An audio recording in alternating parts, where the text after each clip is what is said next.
The cold was the first thing that truly registered, a liquid cold that seeped through the denim of her jeans and into her bones. Rain fell in relentless, slanting sheets, plastering strands of her hair to her cheeks and blurring the streetlights into hazy, indifferent stars. The sound of the front door closing was a sharp, final crack in the symphony of the storm. It was followed by the metallic snick of the deadbolt, a sound so small yet so absolute it seemed to carve a hole in the night itself. Anika sat in her wheelchair on the slick, dark pavement of the driveway, the red of her shirt a bleeding wound against the monochrome of the midnight storm. The wheels of her chair were locked, a cruel, final gesture from the man who had put her there. Just moments before, his voice had been a blade, honed with a chilling calm that was far more terrifying than any shout. "I can't do this anymore, Anika," Marcus had said, his face a mask of detached resolve. "I can't be tied to this." To you, he hadn't looked at her as he said it, his eyes fixed on some point over her head, as if she were already a ghost. The words were not an argument. They were a verdict. He had rolled her through the doorway, his hands firm and impersonal on the handles of her chair, the same hands that had once held hers with what she had mistaken for tenderness. The transition from the warm, carpeted hallway to the cold, wet asphalt was a violent shock to her system. He had left her there, just beyond the threshold, a piece of discarded furniture. The rain was washing away the scent of their shared life, the faint aroma of the dinner they had eaten together just hours earlier, the lingering perfume on her scarf. It was washing away everything. A profound, hollow ache opened in her chest, an abyss of disbelief and pain so vast she felt she might fall into it forever. She did not cry. The tears felt frozen inside her, trapped behind a wall of shock. Her body, already a geography of limitations, felt impossibly heavy, anchored to the cold ground by a grief that had no name. She was 26 years old. She was paralyzed from the waist down. And she had just been thrown out of her home by the man who had vowed to cherish her in sickness and in health. The world had shrunk to the length of the driveway, the sound of the rain, and the solid, unforgiving wood of the door that would not open again. Time seemed to stretch and dissolve. A minute could have been an hour. Then, through the thick curtain of the downpour, a new light appeared. It was sharp and white, slicing through the darkness, growing brighter, closer. A pair of headlights. A long, black car glided to a stop at the end of the driveway, its engine a low, unobtrusive hum beneath the drumming of the rain. The vehicle was a silhouette of impossible wealth and power against the modest backdrop of the suburban street. For a moment, she thought it might be a dream, a hallucination born of cold and despair.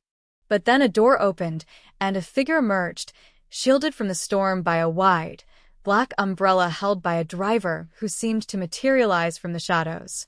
The figure moved with a quiet, deliberate grace, stepping into the periphery of the streetlight's glow, his presence a stark, silent intrusion into her private apocalypse.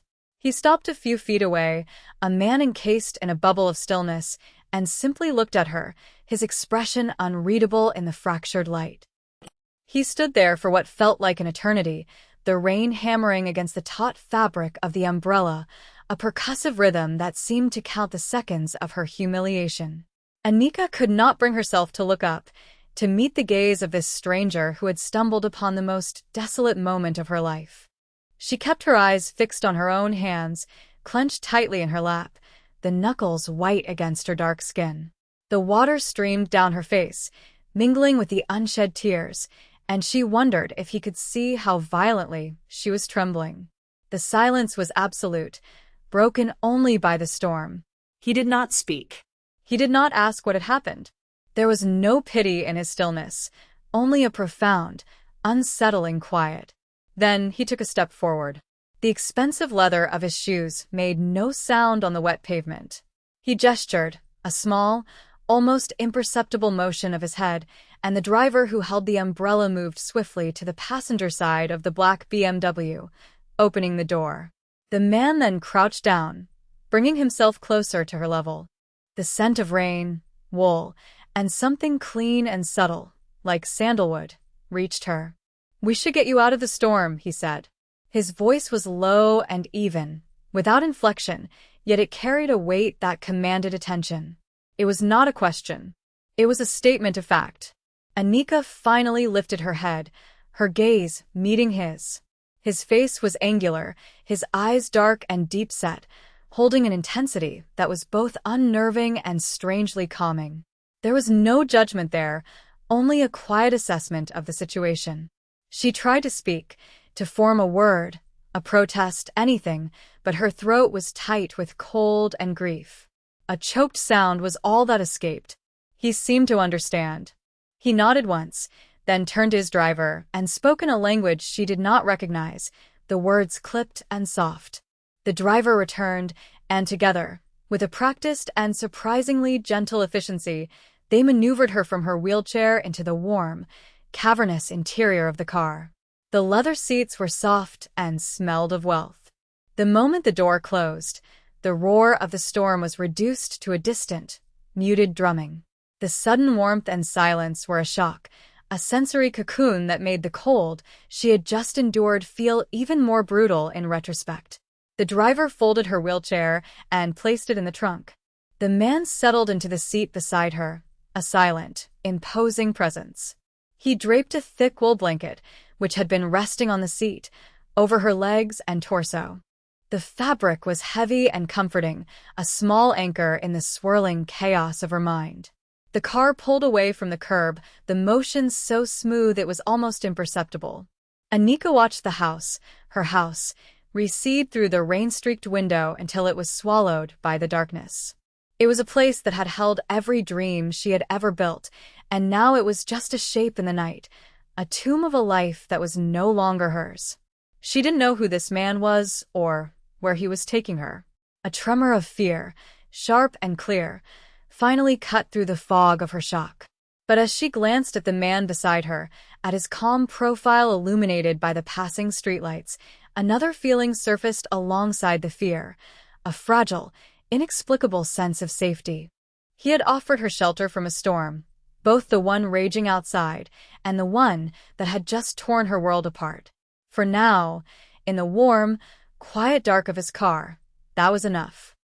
She must have fallen asleep, or perhaps drifted into a state of shock-induced unconsciousness, because the next thing she knew, the car was no longer moving. The engine was off. The world outside the windows was a deep, pre-dawn gray, the rain having softened to a gentle, persistent drizzle. She was in an underground parking garage, the air still and cool. The man, Jin-woo, as she would later learn he was called, was not in the car. The door beside her opened, and a woman with kind eyes and hair streaked with silver stood there. She was older, dressed in simple, elegant gray trousers and a soft white blouse. She smiled a small, reassuring smile. "My name is Mrs. Kim," she said, her voice gentle. "Please, allow me to help you." Anika, disoriented and stiff, could only nod. With the help of the same silent driver, she was transferred back into her own wheelchair, which was now dry and clean. They entered an elevator that ascended in a smooth, silent rush, opening directly into a sprawling apartment that seemed to float above the city. The floors were a pale, polished wood. The walls were adorned with minimalist art, and floor-to-ceiling windows revealed a panoramic view of the city awakening under a bruised purple sky. Mrs. Kim guided her down a long, quiet hallway to a room. The bed was enormous, dressed in crisp white linens, and a soft light emanated from a bedside lamp. A set of dry clothes, a simple cotton nightgown, was laid out on a chair. Mrs. Kim helped her change with a practiced, respectful touch that asked for nothing and offered only comfort. She said little, understanding that words were likely an intrusion Anika could not bear. Once Anika was settled in the bed, the blankets pulled up to her chin, Mrs. Kim placed a glass of water on the nightstand. "Rest now," she whispered, before slipping out of the room and closing the door with a soft click. Anika was left alone in the stillness. The silence was profound, a stark contrast to the emotional violence of the night. Here, there was no rain, no cruel words, no locked door. There was only the low hum of the city far below and the steady, even rhythm of her own breathing. She lay there, staring at the unfamiliar ceiling, and the full weight of her reality began to sink in. Marcus was gone. Her home was gone. The life she knew, the future she had so carefully imagined, had been obliterated in a single, brutal act. The tears that had been frozen inside her finally began to thaw. They came not in a storm, but in a silent, steady stream, soaking the pillow beneath her head. They were tears of grief for her marriage, tears of terror for her future, and tears of a deep, sorrowful confusion. Why? The question echoed in the silent chamber of her heart, a relentless, painful beat. Why had he done it? What had she missed? She replayed their last weeks together, searching for a sign, a warning, but found only the mundane tapestry of a shared life that had seemed, if not perfect, then at least stable.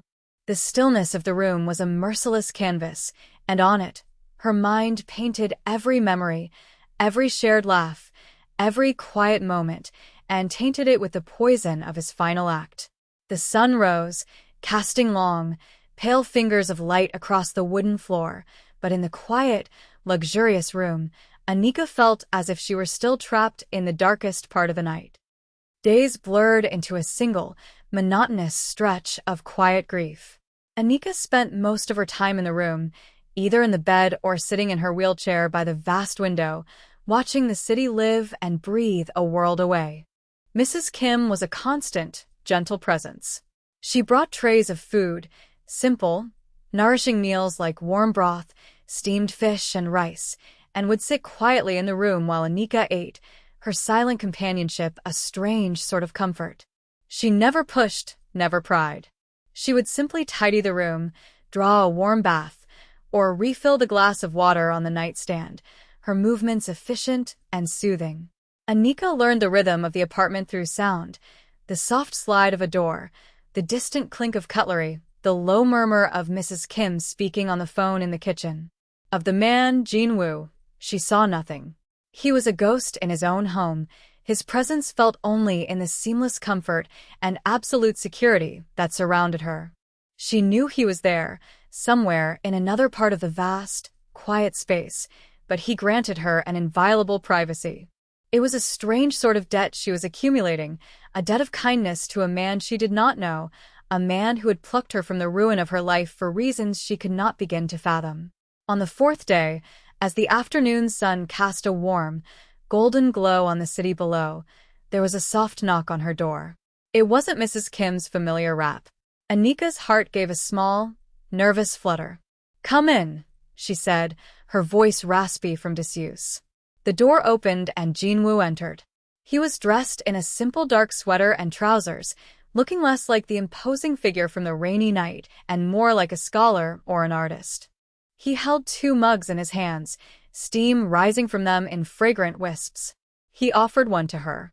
"Green tea," he said, his voice as calm and steady as she remembered. She took it, her fingers wrapping around the warm ceramic. He pulled a chair over to the window and sat, not opposite her, but beside her, so they were both looking out at the skyline. They sat in silence for a long time, sipping the tea. The quiet was not awkward, it was meditative. It was as if he understood that she was not ready for a barrage of questions. When he finally spoke, his words were measured and direct. "I know your husband, Anika." The sound of her name on his lips was startling. She turned to look at him, her breath catching in her throat. His expression was serious, his dark eyes holding hers with an unwavering intensity. "Marcus was involved in a business venture with some of my associates. A venture that required a significant investment from him." He paused, letting the words settle. "He made promises he could not keep. He used funds that were not his to use. He accrued a very large debt, a debt he had no means of repaying." The pieces began to click into place, forming a picture that was uglier and colder than she could have imagined. Her confusion, the agonizing why that had haunted her, was beginning to find a horrifying answer. "He was supposed to meet with me that night," Jin-woo continued, his gaze returning to the window, "to discuss a final arrangement. He never showed up. Instead, he emptied your joint accounts, gathered whatever cash he could, and disappeared.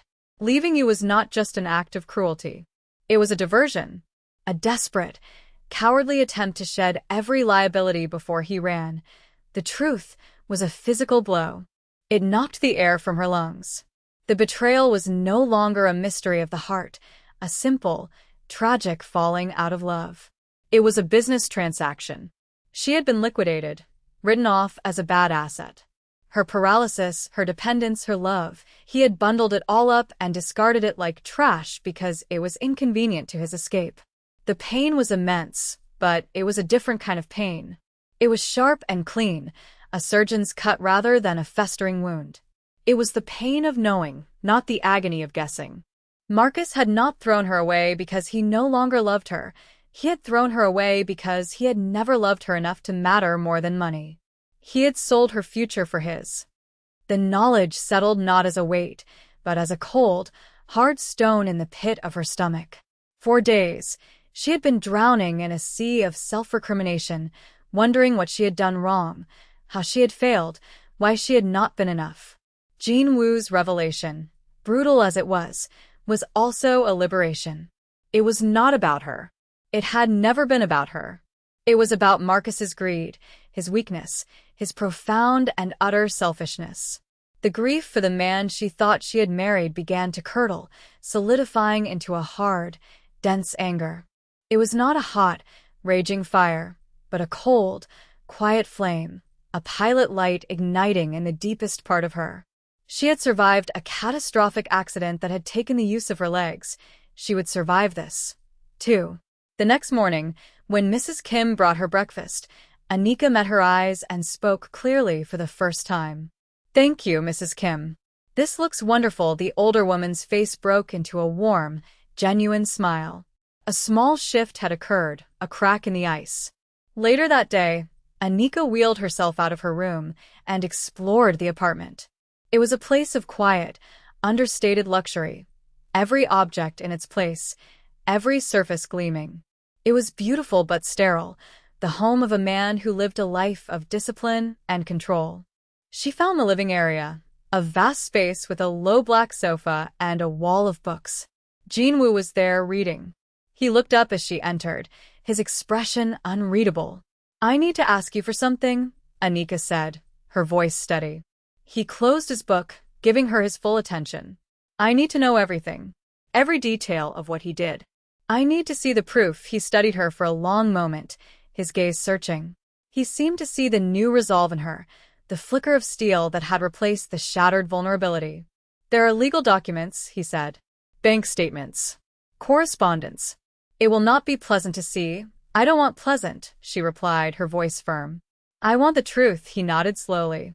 "I will have everything brought to you." The next day, a slim leather briefcase was delivered to her room.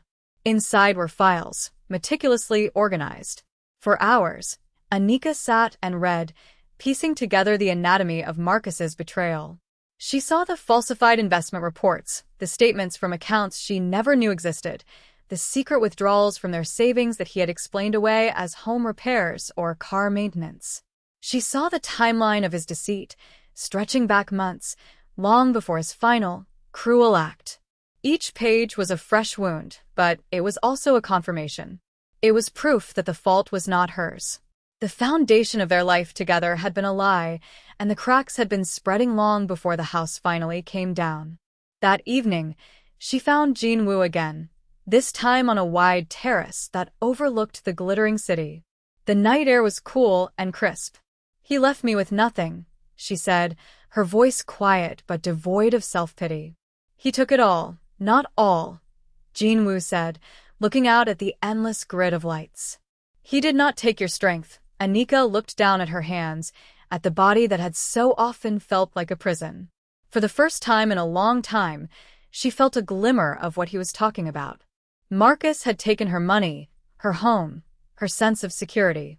But the core of her, the part that had learned to navigate the world from a chair, the part that had endured pain and loss and kept going, that part was still intact. It was bruised and battered, but it was hers. "What happens now?" she asked, the question hanging in the cool night air. "Now," Jinwoo said, turning to face her, his dark eyes reflecting the city lights. You decide. It was the most powerful thing anyone had said to her in years. The power of that choice, the agency he had returned to her, became the fulcrum on which her life began to turn. She was no longer a victim adrift in the storm. She was a survivor charting a new course. Her first decision was to reclaim her body. The accident had been a brutal, random act of fate, but Marcus's betrayal felt like a second, more deliberate violation, an assault on her very identity. She would not let it define her.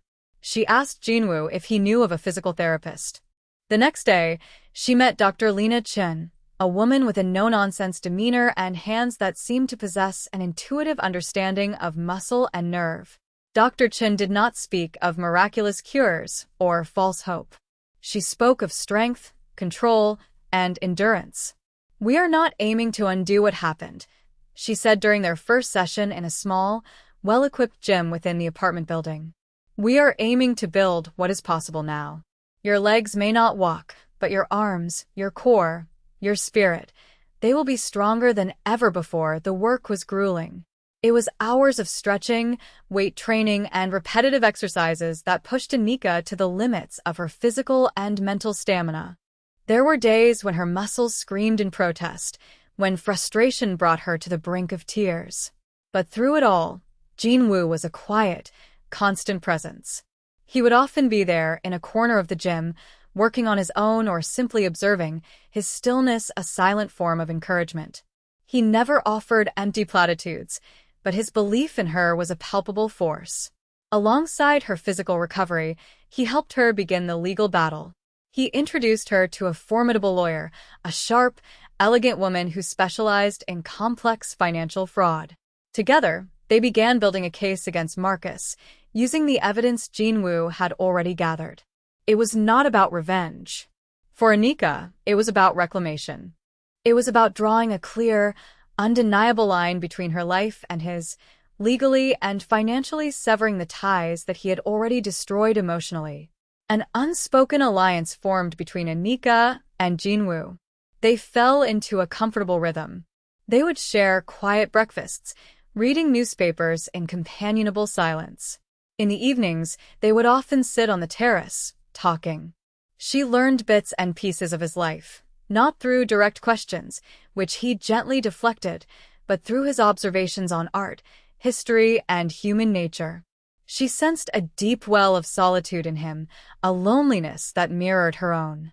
He ran a vast, complex organization, a world of shadows and power she did not ask about, but with her, he was simply Jinwoo, a man who offered tea and silence in equal, comforting measure.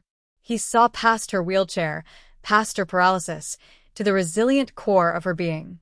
She, in turn, saw past his guarded, formidable exterior to the quiet compassion he rarely showed the world. One evening, after a particularly difficult session with Dr. Chen, Anika was exhausted and despondent, feeling as if she had made no progress. Jinwoo found her by the window, staring blankly at the rain that had begun to fall again. He didn't speak, but simply placed a small, lacquered box on the table beside her.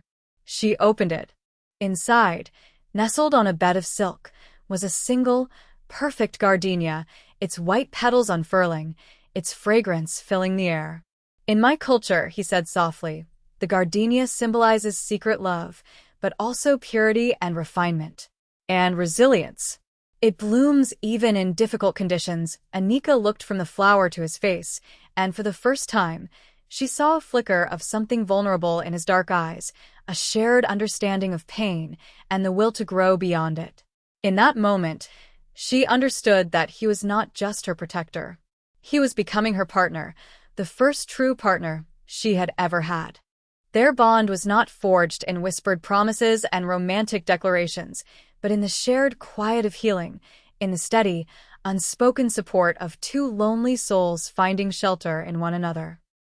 It took 3 months for Jinwoo's network to locate Marcus. He hadn't fled the country as they had initially suspected. He was in a small, sun-bleached city on the coast, living under a different name, attempting to launder the money he had stolen into a new life. He had purchased a boat and was living a transient, unmoored existence, believing he had successfully vanished. The news of his discovery sent a jolt of cold adrenaline through Anika. The abstract legal battle was about to become terrifyingly real. Jinwoo did not ask her what she wanted to do. He simply presented her with the options, his voice a calm, steadying presence. He could handle it for her. His people could ensure the funds were recovered, that Marcus faced the consequences of his actions with the cold, impersonal efficiency of his world. Or she could face him herself. The thought was paralyzing. The image of his face on that last night, devoid of emotion, was seared into her memory. But the woman she was now was not the same one he had left broken in the rain. She had spent months rebuilding herself, physically and emotionally. Her arms were strong, her core was solid, and her spirit, while scarred, was no longer fragile. She had to do it. She had to look him in the eye and let him see that he had not destroyed her. The confrontation was arranged in a neutral, sterile space, the conference room of a law firm in the coastal city. It was a glass-walled box, impersonal and cold. Anika arrived with her lawyer and Jinwoo, who remained in the lobby, a silent guardian whose presence she could feel even through the walls. She wheeled herself to the head of the long, polished table and waited. When Marcus was escorted in, he looked different. His confidence was gone, replaced by a sallow, hunted look. He was thinner, and his eyes darted around the room, unable to meet hers. He saw her, and for a fleeting moment, a flicker of shock crossed his face. He was clearly expecting a broken, weeping victim. He was not prepared for the woman sitting before him, her posture straight, her expression composed, her red shirt a deliberate echo of the night he had abandoned her, now a color of strength, not of a wound. "Hello, Marcus," she said, her voice even and clear, betraying none of the turmoil raging inside her. He flinched at the sound of his real name. He started to speak, to offer some pathetic excuse, but she held up a hand, silencing him. "There is nothing for you to say," she continued. "I am not here to listen to your lies or your apologies. I am here to close this chapter." Her lawyer slid a sheaf of papers across the table. Divorce petitions. A civil suit for the recovery of stolen assets. A sworn affidavit detailing his financial fraud, ready to be submitted to the authorities. "You took what you thought was everything," Anika said, her voice dropping to a near whisper, yet carrying across the silent room with devastating weight. "You were wrong. You left me with the one thing you never had. Integrity. You thought this chair made me weak. But my weakness was ever believing in a man as small and empty as you." He finally looked at her then, his eyes wide with a dawning horror. He saw not the woman he had discarded, but the judge of his character, her calm gaze a more profound condemnation than any shout or accusation. He crumpled, the facade of his new life dissolving into the pathetic reality of his cowardice. She had not come for revenge. She had come for her own liberation. And as she turned her chair and wheeled herself out of that room, leaving him to face the wreckage he had made, she felt the last of his chains fall away. Jinwoo was waiting for her, his expression unchanged, but she saw in his eyes a deep, quiet pride. He said nothing, simply placed a hand on her shoulder for a brief moment, a gesture of profound solidarity. The storm was finally over. The aftermath was procedural, a series of legal and financial maneuvers that played out with a quiet, inexorable force.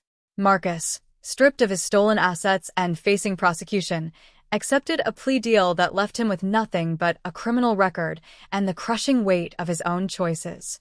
Anika felt no triumph, no surge of victorious satisfaction. There was only a somber sense of closure, the feeling of a heavy book being closed for the last time. The justice was not in his punishment, but in her own freedom from the narrative he had tried to write for her. She was no longer his paralyzed wife, his victim, his liability. She was Anika, a woman who had faced the worst of human betrayal and had not only survived but was beginning to thrive. With the legal battles concluded, she found herself at a crossroads. The secure, quiet world of Jinwoo's apartment had been a necessary sanctuary, a cocoon for her metamorphosis. But she knew she could not stay there forever. The garden became her refuge. Jinwoo's building had a sprawling, hidden rooftop garden, a meticulously curated oasis of peace above the city's chaos. She spent her afternoons there, among the sculpted bonsai trees, the fragrant jasmine vines, and the quiet burble of a stone fountain. It was a space of deliberate growth, of patient cultivation, and it mirrored the healing taking place within her. It was in the garden that her relationship with Jinwoo deepened into something more profound than partnership. They would sit for hours, sometimes talking, sometimes in a comfortable silence that spoke more than words. One evening, as twilight painted the sky in shades of violet and rose, he told her about his past. He spoke of a younger sister, lost years ago to a senseless act of violence, a tragedy that had hollowed him out and set him on his current path. He spoke of the burden of his world, the constant need for control and vigilance, the isolation it created. "I built walls," he said, his voice low, his gaze fixed on a gnarled, ancient pine, "to keep the chaos out. But I did not realize until you came that they were also keeping the light out." Anika listened, understanding the parallel grief that connected them. Both had lost their worlds, albeit in very different ways. Both had learned to navigate a life defined by that loss. She reached out and placed her hand over his. His skin was cool, his hand strong. It was a simple, instinctive gesture of comfort, but it was electric with unspoken emotion. "You gave me shelter from the storm," she said softly. He turned his hand over and laced his fingers through hers. "You," he said, his dark eyes meeting hers, full of a raw, unguarded tenderness she had never seen before, "are the shelter." His world of shadows and power had been irrevocably changed by her quiet strength, and her world of loss and betrayal had been remade by his steadfast compassion. In the quiet solitude of the garden, surrounded by life they had both learned to tend, they found not just healing, but the fragile, beautiful beginnings of love. A love that was not born of passion and fire, but of stillness and strength, a love that promised not excitement, but peace. The months that followed were a period of quiet, purposeful rebuilding.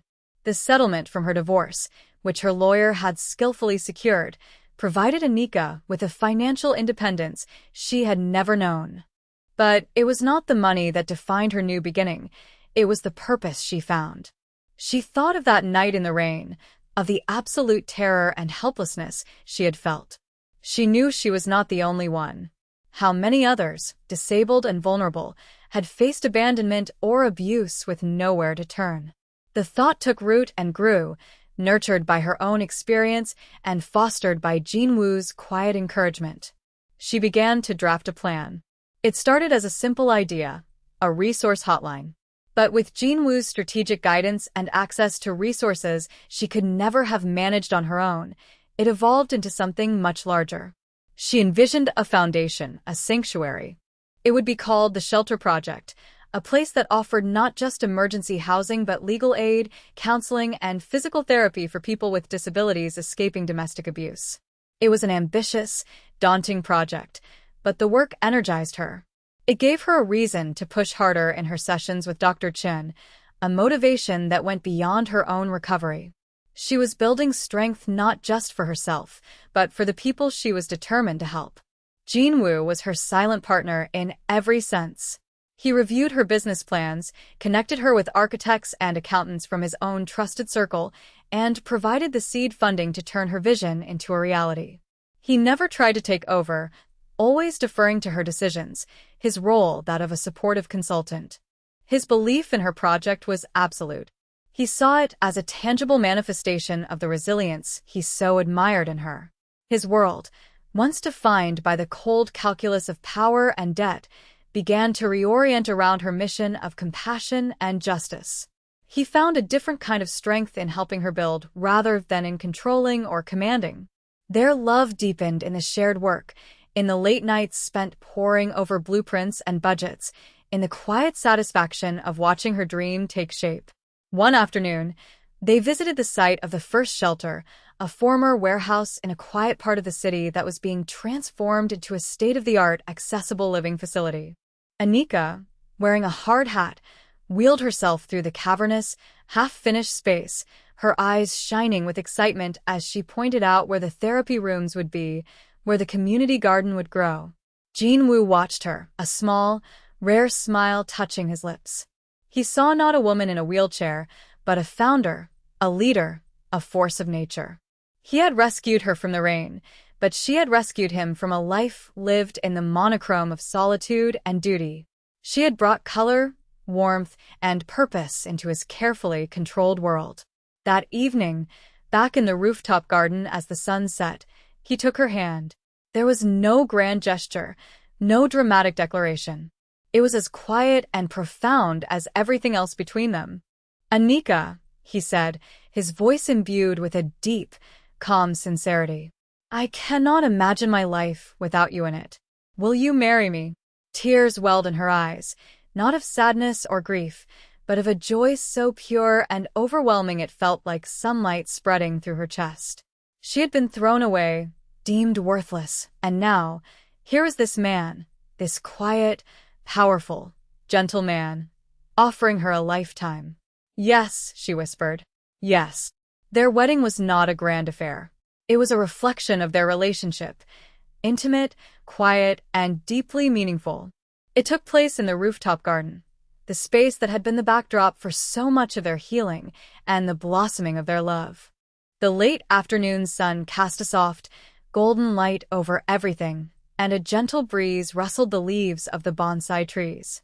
There were no crowds, only a handful of people who represented their new, carefully built world. Mrs. Kim was there, her eyes shining with joyful tears. Dr. Chen stood beside her, a proud, maternal smile on her face.